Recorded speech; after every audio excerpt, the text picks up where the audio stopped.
চুয়াডাঙ্গা জেঁকে বসেছে শীত, হাসপাতালে বাড়ছে ঠান্ডাজনিত রোগী। চুয়াডাঙ্গা প্রতিনিধি বায়েজিদ জোয়ারদার। হিমেল বাতাস ও ঘন কুয়াশায় জনজীবন তীব্র শীত অনুভূতি হচ্ছে। দিন ও রাতে তাপমাত্রা প্রায় সমান থাকায় শীতের প্রকোপ আরও বেড়েছে। অদ্য 24শে ডিসেম্বর 2025 সকাল 6টায় চুয়াডাঙ্গায় সর্বনিম্ন তাপমাত্রা রেকর্ড করা হয়েছে 10.6 ডিগ্রি সেলসিয়াস এবং বাতাসের আর্দ্রতা 95%। সকাল 9টায় 10.5 ডিগ্রি সেলসিয়াস। 23শে ডিসেম্বর সকাল 6টায় চুয়াডাঙ্গার সর্বনিম্ন তাপমাত্রা রেকর্ড করা হয়েছে 12.7 ডিগ্রি সেলসিয়াস।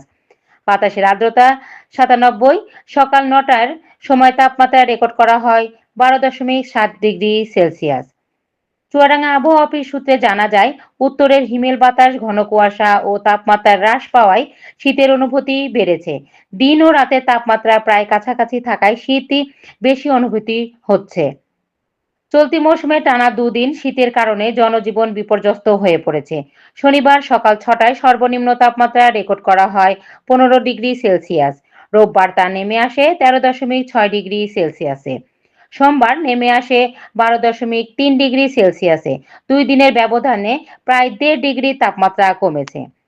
শুক্রবার দুপুর 3টায় সর্বোচ্চ তাপমাত্রা রেকর্ড করা হয়েছিল 27.7 ডিগ্রি সেলসিয়াস।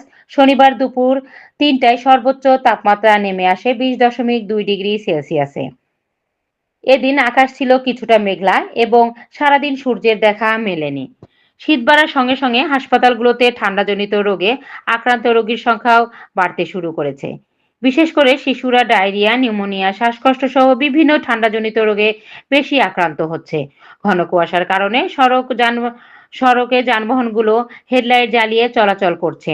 ঠান্ডার প্রভাবে রাস্তাঘাটে মানুষের উপস্থিতি তুলনামূলক কম দেখা যাচ্ছে।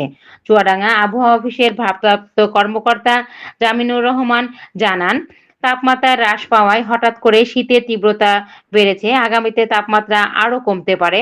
কুয়াশা ও ঠান্ডা বাতাস অব্যাহত রয়েছে।